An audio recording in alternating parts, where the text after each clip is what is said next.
Oh, I come outside to get the puppies out of their kennel for the afternoon, and I just got stuck in the garden because these are aren't they just the loveliest? I can't remember if they're called firewheel or blanket flower. Oh my goodness, but they are so beautiful. I absolutely love them. It was a plant that I found at a clearance rack at, I think, Lowe's, and look at all the flowers that are on it. Oh, just stunning. It's next to the ice plant, penstemon, royal salvia, and then as I make my way this direction here, we have, I think this is called the Mexican orchid tree. It's just really never done much, but it's still alive and it's flowering, and I have it next to some of my alfalfa that I grew.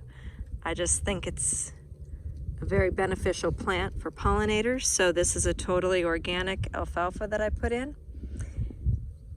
And over here we have lavender that I also purchased on the clearance rack last year. On the go again, but I made some egg rolls. So Dan's got dinner and I've got my food with me so that I don't have to stop anywhere and grab fast food. Has cabbage in it from our own garden, and a little bit of sausage wrapped in a nice egg roll, and it's portable food. Hey everybody, it's Monica with King's Titan Homestead. Last night I ran and did a couple inspections.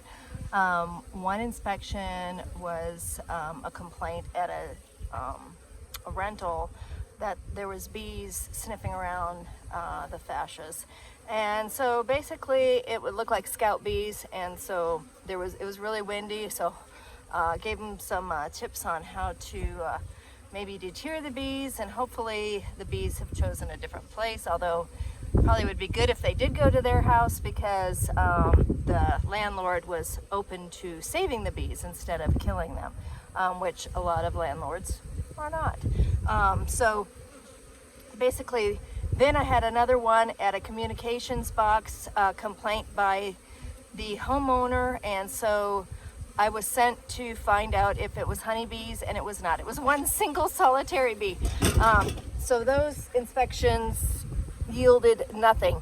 But a repeat customer of mine, instead of underneath her shed floor this time, she had bees get into one of her water valve boxes. So I'm going to be showing you pictures of that removal right now. And thank you, Michi, for coming down from Phoenix and helping me out on that one.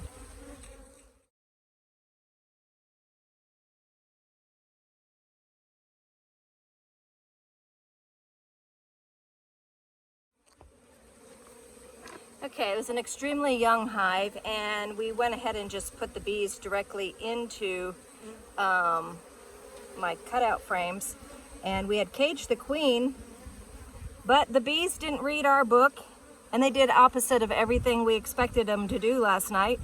They did not follow the queen into the box. They did not go to the light. They pretty much did everything opposite of what I expected, you know, what you normally expect, but that's normal. So we had to chase the bees down, even though it was a really small hive. And so what I'm going to be doing right now is I'm actually just going to release the queen. I'm setting them up with some extra frames and going to feed them.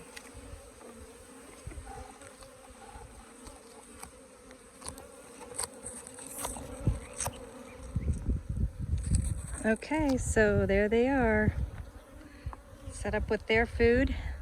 Their little entrance is right here.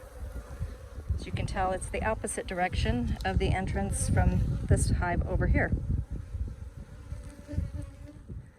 Yesterday I also got in a few queens for requeening a bunch of my customers' hives that have gone Africanized. And so I'm going to be making a queen bank right now to hold them until they're used. And so this removal that I brought in, Oh my goodness, I can't remember from where. Oh, this was the two-back removal, the two-back electric vault. And so these girls are gorgeous. And so I'm gonna go in there and steal a bunch of young bees and sealed brood. Okay, so almost got the queen bank ready. What I ended up doing was pulling a lot of the ugly frames of brood. It has a lot of sealed brood, but it also has eggs, so I'm gonna have to come in here and knock down cells. The problem is that when I was in that double deep, and they have plenty of room, but they are Africanized, they were building cells, and the queen was laying in them. So I'm gonna have to go back and work that hive and try to do a swarm prevention. So here are the girls.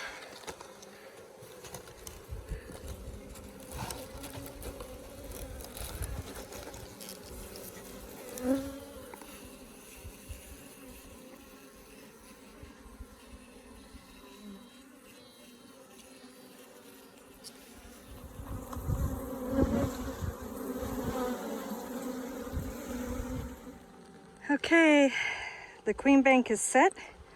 It's got a little extra something something on there. That is a solar fan for temperature regulation. And there is a little fighting, which is normal because we had so many different attendants from so many different locations. We had some left from the bees that I picked up, or the two queens that I picked up the other day. Remember, I didn't use one of them, so I had her still sitting in her box, and then I had all the attendants, and basically they're gonna get that sorted out, sadly. Just facts of life. They had no other place to go but to figure out who's gonna survive enough to take care of the queens. Because they're already older bees, they don't have a hive, so it's just what happens. Okay, these Africanized girls aren't very happy about this. The last 3-4 inspections I've done on this hive, they have been extremely sweet. They were very nice when we did the removal, and they are very prolific. Like I had just mentioned, though, they started building queen cells, and the queen just laid an egg inside of them. So I came in there, I destroyed all the queen cells. I removed some frames of sealed brood. I gave them 6 frames of foundation, 1 frame of drawn comb for her to continue laying while the bees build out the foundation frames. And then I added a queen excluder between the bottom board and the bottom box, and a queen excluder between the top and the cover. Oh, the bees have some cactus flowers right outside their front doors. This is in one of my bee yards. I had moved some of these really pretty long spined prickly pear back here, and look at the little native bee. Oh, hi there, girl. What you doing all covered in pollen? Isn't she just a cutie? Hey there, sweetie. Oh, I love the native bees. Good girl. Oh, she's hugging those flowers. She likes it. Look at her, just intoxicated. What a wonderful time of the year for the pollinators. One last thing on today's vlog is whenever I have an extra like 30 minutes to spare between anything, I kind of get on my Facebook page and go to one of the groups I belong to called Free Garden Stands of Arizona, something like that. Free Plant Stands of Arizona. But anyway, it is a community-oriented, take a plant, leave a plant type thing. And so this time I got these really beautiful, I thought they were agave, but people are telling me that they're aloes. They have no gel in them at all. Maybe they're just completely dried out. That's why I thought that they were an agave. But they're really beautiful, and I'm hoping to save them because there's no root. They should root, and they're dry enough to plant right now, and I don't want to lose them in this heat. So I'm going to go get these planted and post this video to YouTube. So thanks for watching, everybody. See you tomorrow.